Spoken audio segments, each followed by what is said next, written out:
तो राहुल गांधी जो बोले हैं आज, आइए उस पर बात करते हैं। और केवल यही नहीं बल्कि ये यात्रा 2800 किलोमीटर चल चुकी है, उसके बाद दिल्ली में पड़ा और उसके बाद अब एक ब्रेक है, फिर इसके बाद ये 3 तारीख से यात्रा दोबारा शुरू होगी। तो इस यात्रा से क्या हासिल किया है राहुल गांधी ने अभी तक?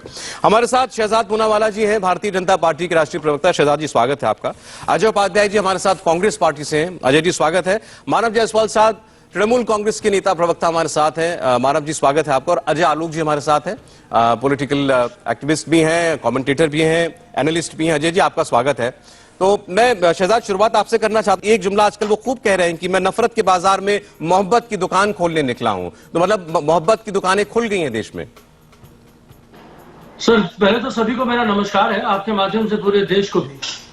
बहरहाल जुमला एक शब्द आपने यूज किया है, 15 लाख रुपए जुमला था, ये एक्सेप्ट हुआ है।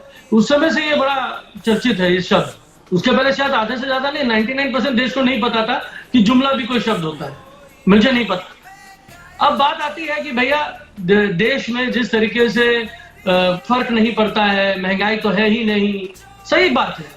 मध्यवर्गीय जो 400 रुपए सिलेंडर के 1100 दे रहा है, उसको सच में फर्क नहीं पड़ता है।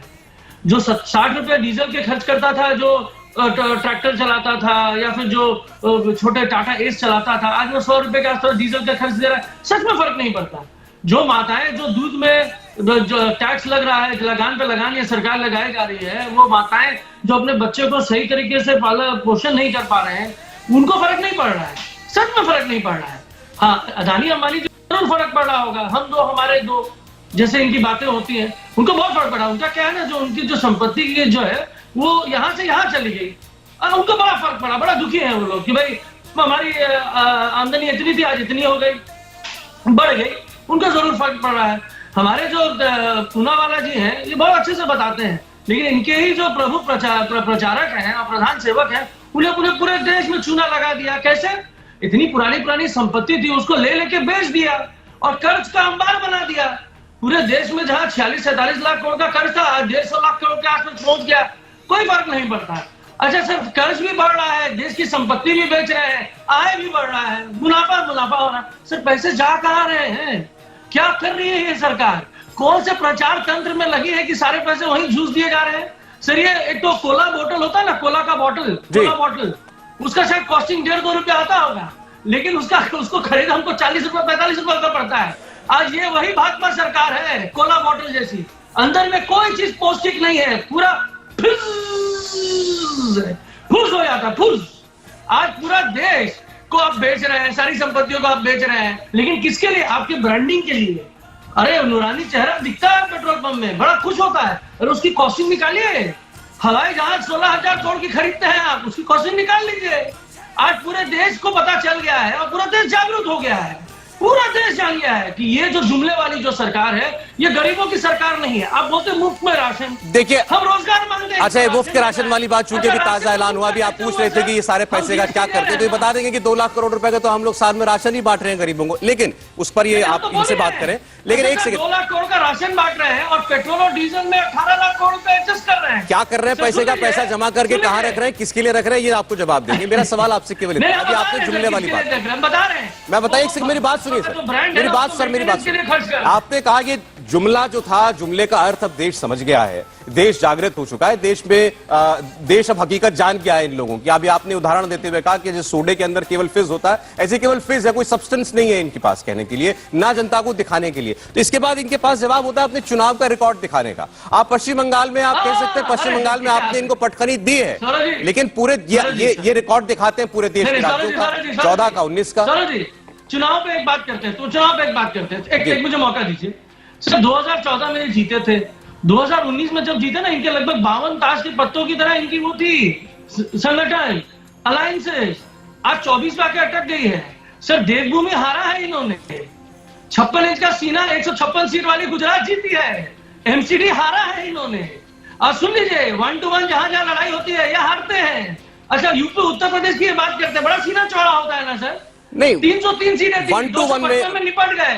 1 to 1 में इनकी लड़ाई किससे होगी? अच्छा ये बताइए, 1 to 1 में इनकी लड़ाई किससे होगी? बंगाल की 42 सीटों के अलावा इनकी वहां 1 to 1 किसके साथ लड़ाई होने वाली है देश भर में सबसे ज्यादा? हम सबसे बता रहे हैं, सबसे बता रहे हैं।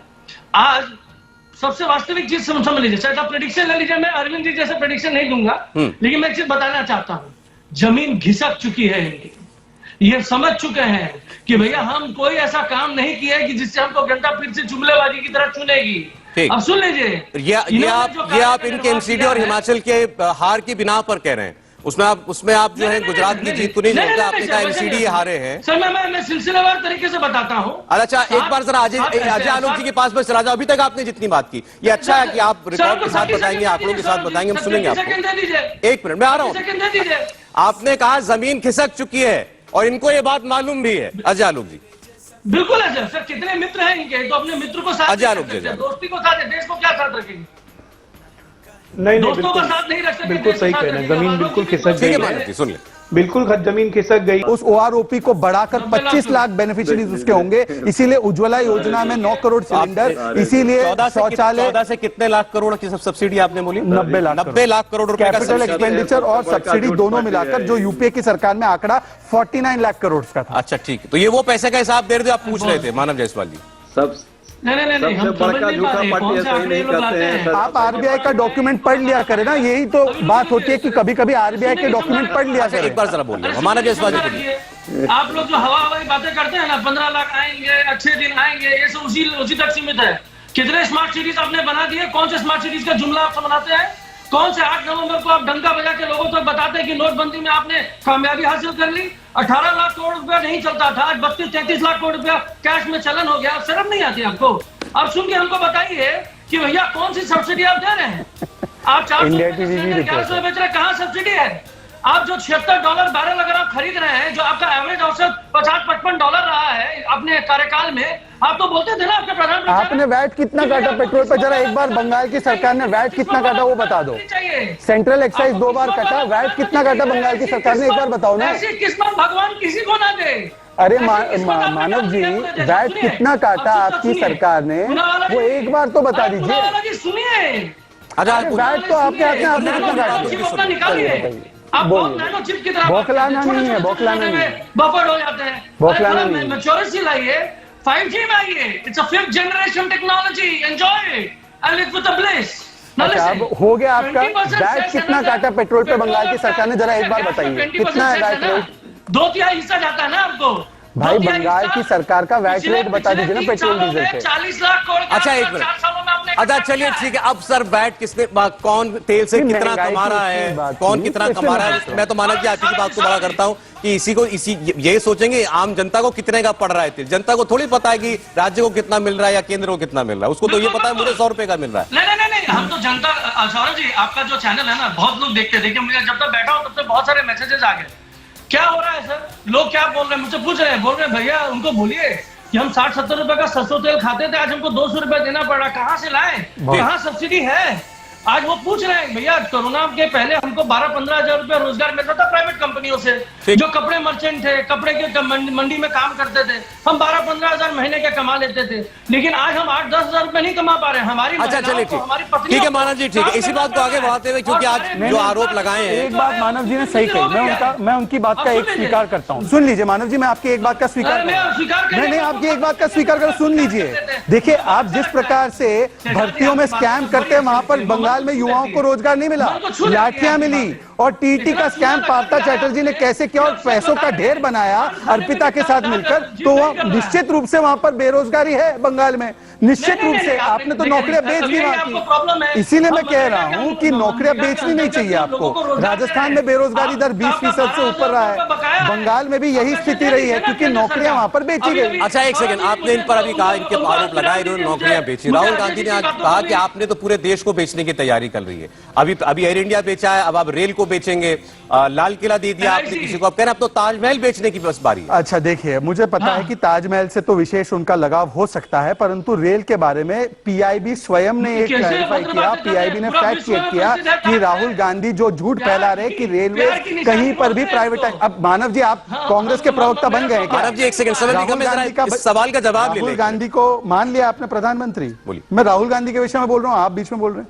समझ में नहीं आता है कैसा गठबंधन है। सुन लीजिए सुनिए अब, अरे भाई, शराब बनाने वाले सुनिए। अच्छा ठीक, मानव जी आपकी बात आ गई ना। जोड़ने की प्रथा चालू करिए। अच्छा ठीक है, एक मिनट। अच्छा चलिए, ये मुझे बड़ी नसीहत दे रहे हैं जुड़ने की। मैं आपकी नसीहत ले लेता हूं मानव जी, आज मैं आपकी नसीहत ले रहा हूं। पहले आप लेफ्ट को जोड़ लीजिए अपने साथ अलायंस में, महागठबंधन में लेफ्ट को जोड़ लीजिए आप। चलिए अब बोलिए कि लेफ्ट भी हमारे साथ है। एक बार बोल दीजिए लेफ्ट आपके साथ है।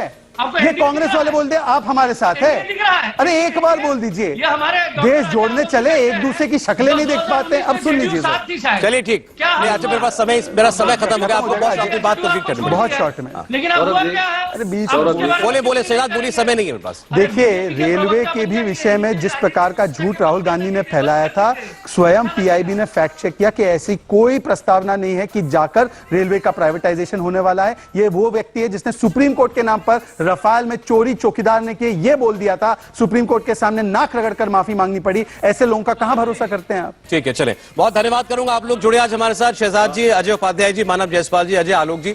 राहुल गांधी की भारत जोड़ो यात्रा अब ब्रेक पर चलेगी कुछ दिन। उसके बाद नए साल के बाद एक बार फिर राहुल गांधी दिल्ली से अपनी यात्रा की शुरुआत करेंगे। कश्मीर तक उन्हें जाना है। उनकी पार्टी को इस यात्रा से बहुत उम्मीद है। हालांकि वो कहते हैं कि ये सामाजिक यात्रा है, एक सोशल यात्रा है, इसका राजनीति से लेना देना नहीं है। लेकिन फिर भी नेता अगर कुछ करेगा तो राजनीति तो होगी। कुरुक्षेत्र में आज की बहस यहीं तक। आगे देखेंगे मुंबई में किस एक्ट्रेस ने किया सुसाइड।